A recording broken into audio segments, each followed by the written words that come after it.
Welcome everybody to another edition of Ace2Face. Have not had one in a while. This is a bit of a rebrand. We are now going to be Ace2Face Sports here on Shockwave Sports. Might have more of the entertainment side over on the new Face the Ace channel. A lot of different name changing in that. You love it. But I have a very awesome guest here. Somebody, we go way back, all the way to middle school, all the way back to LaSalle Academy. I've known this man for a long time. Now, Nick Ferraro, man. Also, in-ring name Jackie Miskell, but I'm going to call you Nick, of course. Of course. But, of course. Yeah, man, this is a very fun interview. Of course, like, you're cousins with one of my best friends, somebody I consider family, so it's an honor to have you on the show, an honor to talk to you, because, man, I'm excited to just hear your whole story, man, and it's good to have you on finally. I'm pumped to be here. I think you were much more open about your wrestling love growing up than I was. I hid it for a lot of years. Yeah, I feel like we never talked about wrestling growing up. No, I didn't let it come out until I put a wrestling ring in my backyard, and then everyone was like, "You're into wrestling," and I was obsessed with it. So.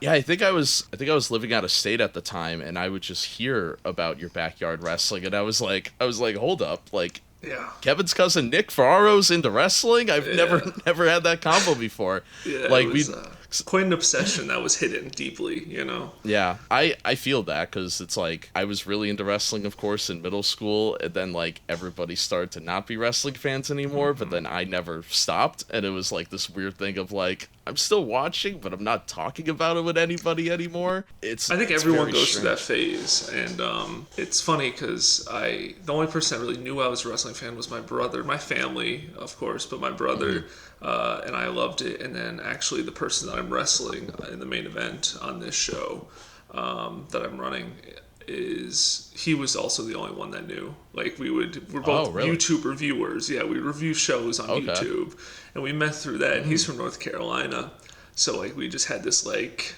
we just do this all the time and just talk about wrestling and stuff like that. That's awesome. Every time a wrestler talks about their story, and they always have a certain moment. What was the moment where you realized, like, I want to do this? Oh man, I don't know that moment. I know that. I remember watching Okada and Omega from Wrestle Kingdom 11, I think. I watched that match and I was like, man, I really just want to give this a try. Because I was 16 at the time. And I was doing backyard stuff on a trampoline, but like never really considering it. But that was like the match that made me like, I'm not going to go to school. I'm just going to wrestle. Like, I wanted to drop out of high school just to wrestle at that point. So that was a big one. Growing up, my first wrestling memory was I was handed a 3-inch wrestling action figure of The Undertaker that my brother gave me, and I was like, oh, this is sick. So, I don't know, maybe it was the wrestling Teletubbies also in the alleyway that really made me want to be a performer, but who knows?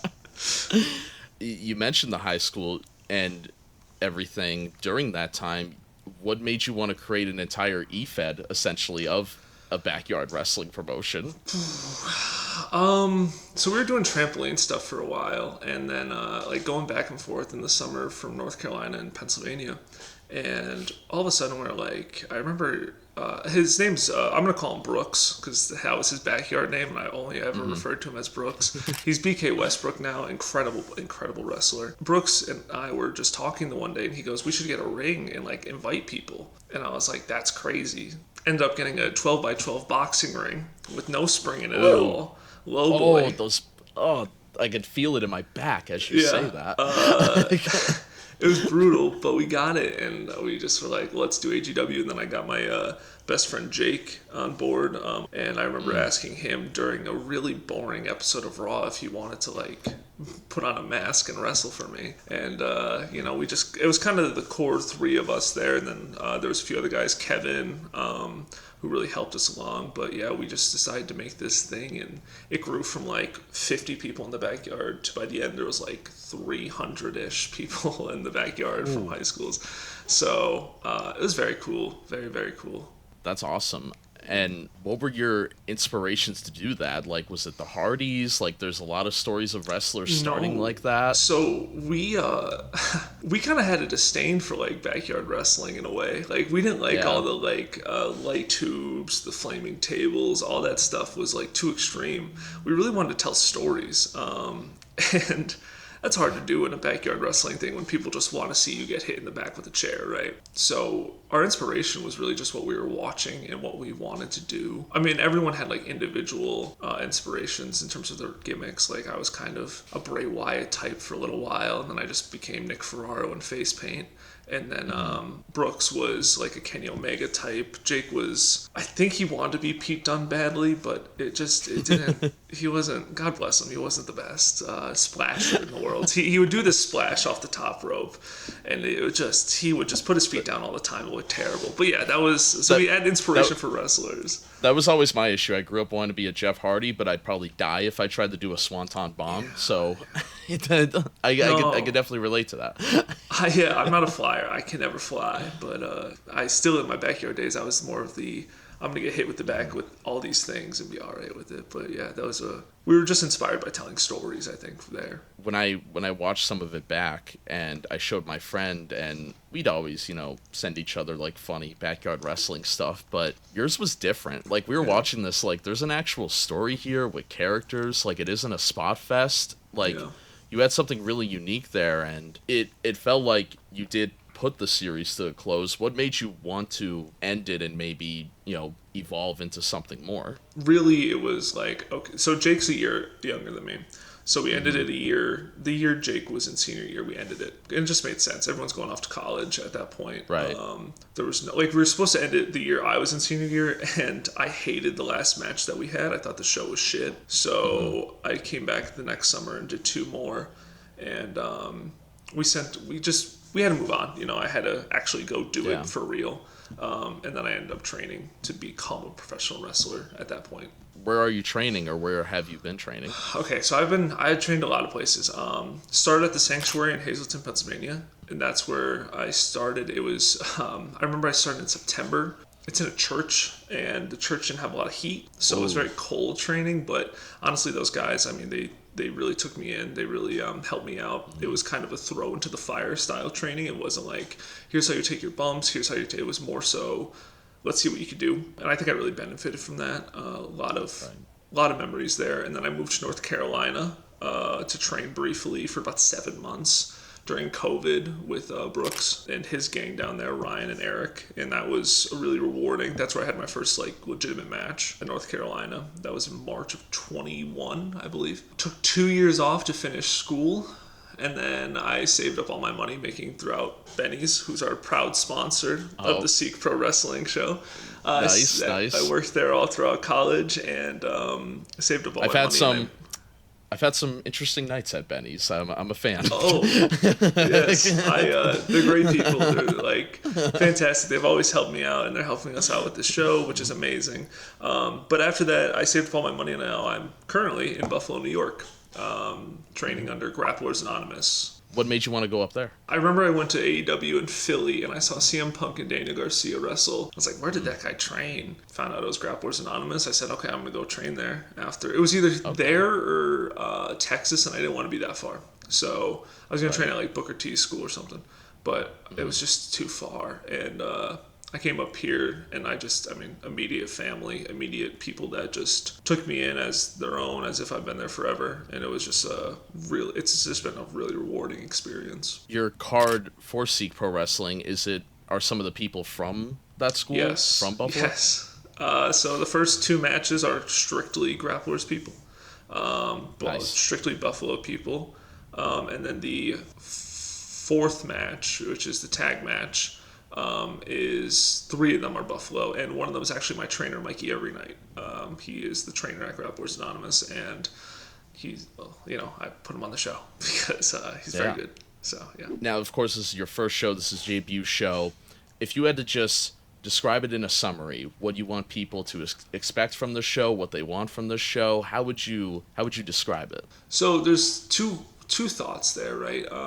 I'm going to take 2 different sectors, right? The first one is to just the general audience. Honestly, I just hope you have a good time. The biggest thing is wrestling should be fun, entertaining. But I think absolutely, I hope you get out. I hope those general audience people, because we're going to have a lot of high schoolers that maybe aren't familiar with wrestling, a lot of my family and friends that maybe aren't wrestling fans. I hope they grow to love some aspect of wrestling. I think Cody Rhodes recently said if you watch a whole wrestling show and you can't find one thing that you enjoy on it, then like you just don't like wrestling. I hope someone sees one thing that they enjoy on it. Then there's another school of thought where it's the AGW fans that are coming to the show. Don't expect AGW. AGW was a hardcore product with a lot of craziness to it.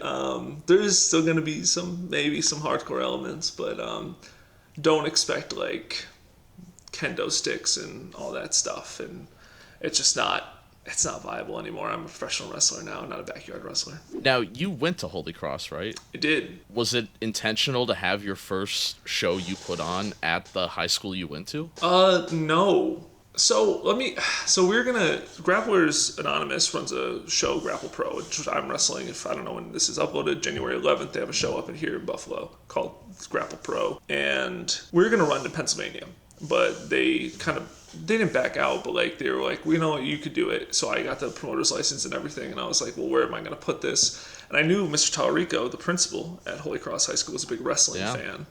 And I never knew that. Yeah, huge wrestling fan. I remember the one time where I was going to a Latin class and I passed through, and me and him just ended up talking about Survivor Series like 2018 or 17. Just in the hallway, and I missed the whole class. Yeah. So, wow. So yeah, I knew he was a big fan. He's really cool like that. So I just asked him, honestly, if I could just do it there. Yeah. And he was like, yeah, sure. So that's really how it happened, you know. And it wasn't intentional by any means, but it was just kind of circumstantial, really. Yeah. I always liked him because he always supported my acting when I was a child actor growing up, and he would let me, like, you know, skip off of school, or when I transferred there, it was a really easy transition to go there, and that he was great. Yeah, that's cool. He did that. Nothing but good to say about that school. Nothing but good. I noticed in your YouTube channels, you did that video where you were in your middle school, Dixon City, which brought back a lot of nostalgia for me. I spent a year there too. How were you able to use YouTube as a visual to almost evolve your character in wrestling? It's interesting. Those videos were just stuff I was doing in school. So I have a communications degree, but like I wanted to get into TV and film. That was what I was interested in. And all those videos were just kind of practice. And I wasn't doing anything with wrestling at all. I was just kind of off. And I really wanted to evolve this character. And, you know, but I also want to be honest with people, right? Like, it's hard to just be like someone that you're not immediately. So I wanted to give people a reason why I do the things that I do. I use YouTube as a means to just kind of get my point across about who I am and all my history and everything like that. And it ends with like me saying I'm timeless, and disaster struck when Tony Storm came out as Timeless Tony Storm. And I said, well, I can't be doing gimmick infringement anymore. So I immediately cut out Timeless from my name, and all of those were kind of not usable anymore, but I kept them up so people could know. But yeah, it was very unfortunate timing there. I think it's really cool as somebody who was like a fan of those videos, and I'd watch them, like the fact that it's kind of wrapping in a bow where it's happening at Holy Cross High School. I don't know if you ever looked at it that way, but I think it's really cool. I'm a big Bray Wyatt guy. I like when stories connect like that, and there's little things where it's almost like you should be rewarded if you're paying attention to those little things, but at the same time, like, it's whatever if you're not. But I really think, like, what you were able to do with that and what you're able to do now, I think is just the coolest thing, man. Like, I give you so much props. I appreciate it. I mean, there was a lot of those, like, in those videos in general, just like Easter eggs of, you know, only like 4 people in the world might get. But it hit me, so just... It's great, yeah.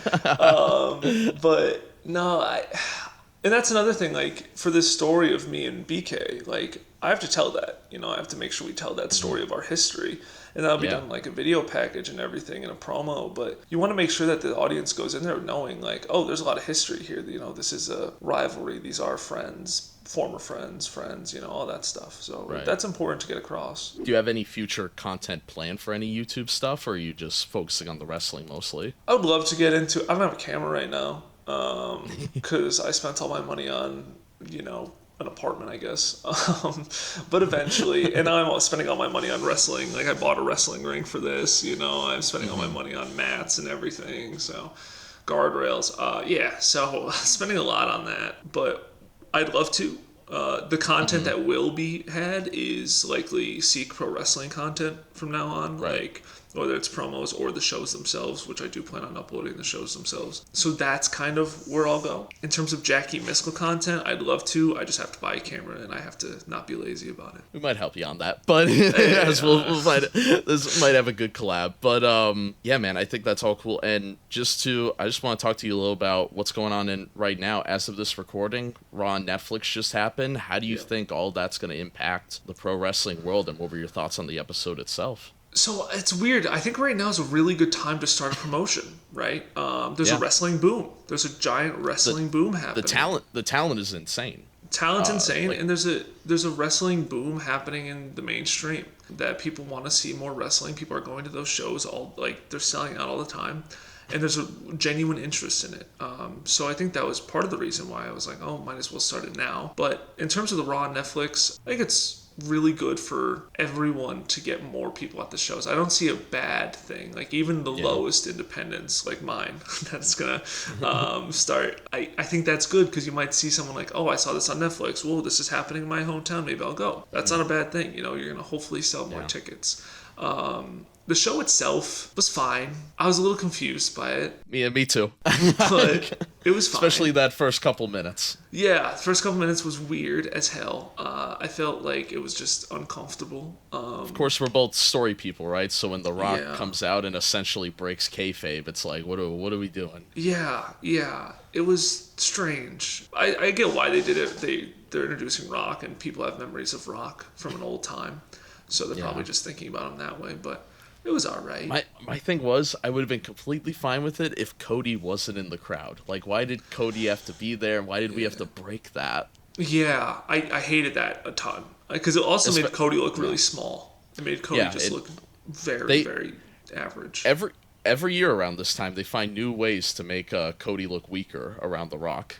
Yeah. If he's last year he's given away his main event, and this year he's doing this. Yeah, I was shocked they opened with The Rock because I really think they should open with Cody or Roman or someone that you're gonna have for a few years. It felt like watching. I explained this to John. It felt like watching Comic-Con or like D23. Like it felt like a convention for WWE more than a WWE show. Yeah, and if that's, the positives and the benefits, where we don't have an evil man running this place anymore, but now we have a corporation running it, and these things are going to happen. So it's this weird, we have this more positive route, but also we got to deal with this now, and it's something at least WWE has never had to pretty much deal with because it's all been run by one dude. My biggest worry is I'm fine with a show like that, but I don't want WrestleMania to become that. Like, I hope WrestleMania keeps it. I think you're going to see WrestleMania become something more similar to what happened.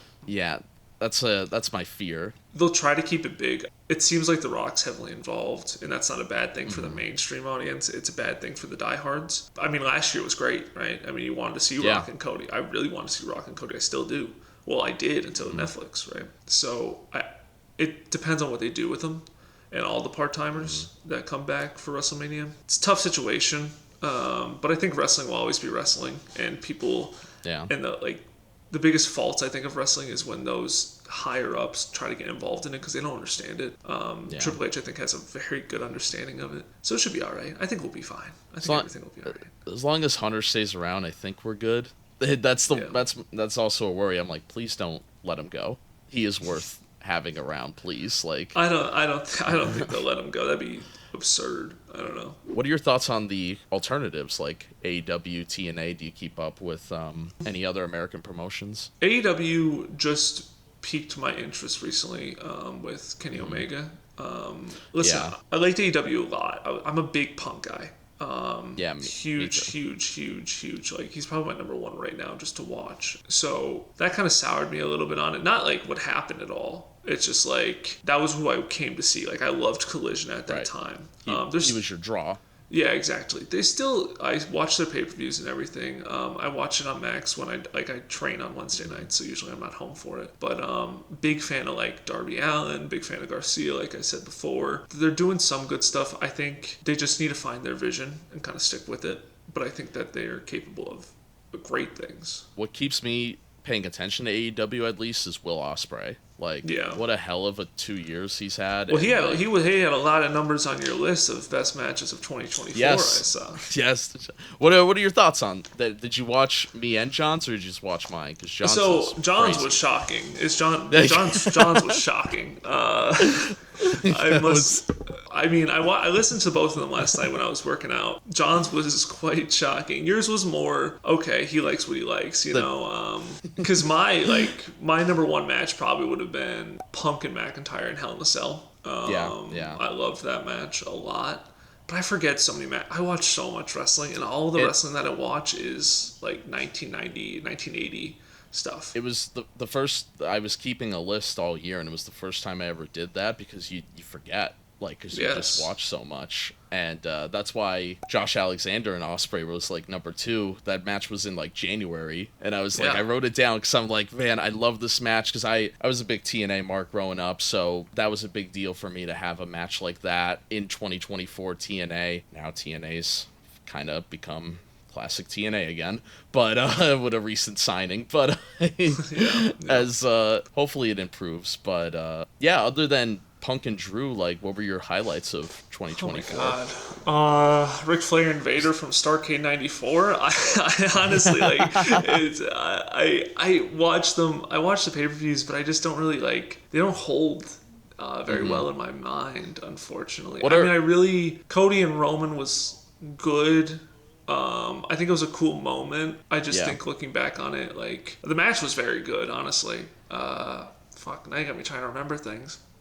I think I mentioned in the video where Cody and Roman, I think as a match, was better at 39, while 40, once those cameos hit, everything becomes a blur before that. And it's like, it becomes wrestling I really liked their 40 match because it felt like there was something bigger to it, even their one-on-one. The feel of it was great. It was one of those rare wrestling moments where you're like, it was kind of an out-of-body experience.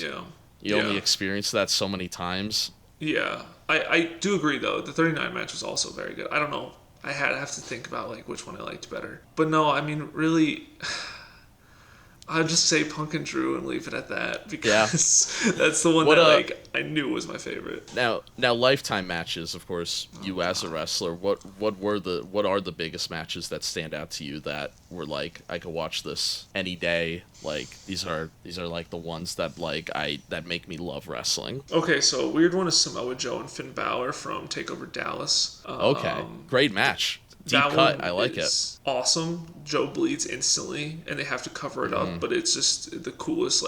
He just looks so cool, and it's so badass. I could watch it any single day. God, I miss that era of NXT so much. Yeah, I mean that was incredible. I mean, I also like FTR and DIY in that era. They had I liked their match in Brooklyn more than I liked the 2 out of 3 Falls match, but the match in Brooklyn was incredible. And I'm big into Flair. Oh, sorry, go ahead. Oh, you're good. John and I went to Full Sail from 2017 to 2019. So we were right there at the peak of it. And I knew the product was the best product in the world at the time. And I saw so many people become wrestling fans or get into wrestling by taking them to those tapings on campus. And I wish it was still there, because I'm so fortunate to experience that. God, I didn't think it'd ever go away. And I know modern NXT has its fans, but it's not like what it used to be. It's a very different product, that's for sure. Yeah. It's much more outlandish, I'd say. Whereas WWE, I see turning into more of that NXT product because of Triple H's heading of it all. It's kind of switched. Yeah. Yes. Now the main roster's kind of a takeover event. Yes, exactly. I really like Bret Hart and Piper from WrestleMania 8. It's a great match. That's a very solid match, yes. I just like matches where there's a lot of blood. I'm a big bleeder fan. Anyone that bleeds, I just love it. But no, I mean, influential people. Do you like the Swerve and Hangman matches then? I feel like a lot of people have that. As much as they're praised, I think a lot of people have that opinion. I like when blood is not weapon blood. It's like a ring post spot. It's or like some kind of just bullshit thing. And it's like this babyface needs to get up when they're drinking the blood. I mean, whatever. It worked for that audience, but it wasn't my cup of tea. I'm not a big deathmatch guy. A lot of people say this, and I agree. It was a cool visual. I never want to see it again. Do that once, and then now we did it. Let's not do it again. Yeah, you can't, and also that's a very tough moment, I feel like, to happen again. Yeah. Dripping like that was crazy. For that to happen on mainstream, wasn't on television, but on a mainstream pay-per-view is kind of insane.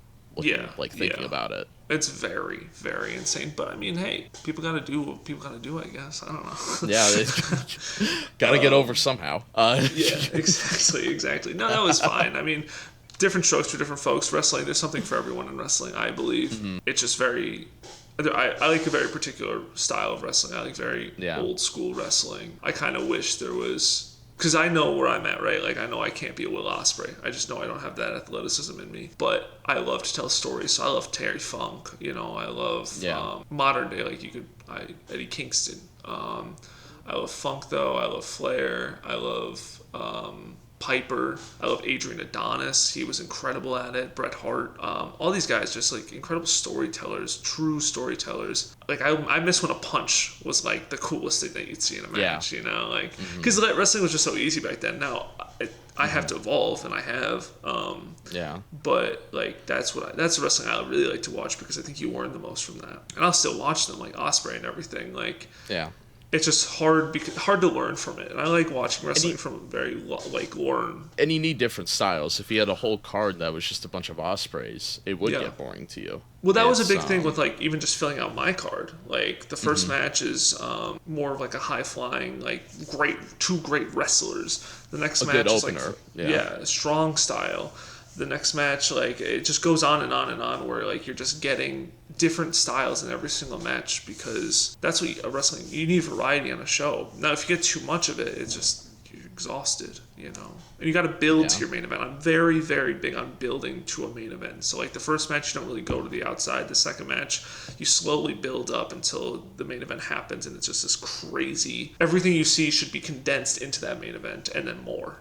Yeah, No, I agree with all that. And kind of just to wrap things up, what are your goals for both you as a wrestler and now a promoter in 2025, as we're only 9 days into the year? Get through the show. Number one, get through the show. That's a good mind to have as a promoter, yeah. Yes.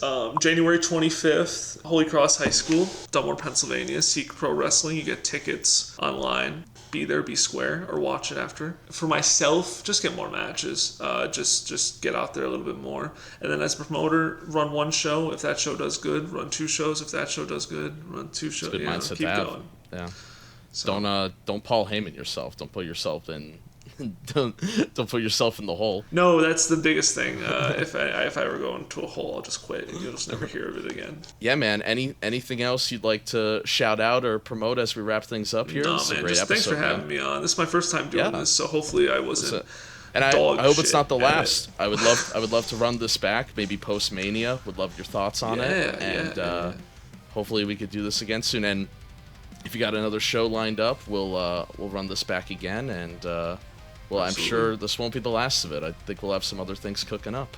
Absolutely. Check out Grapple Pro on YouTube. They always run tapings and everything. So that's it.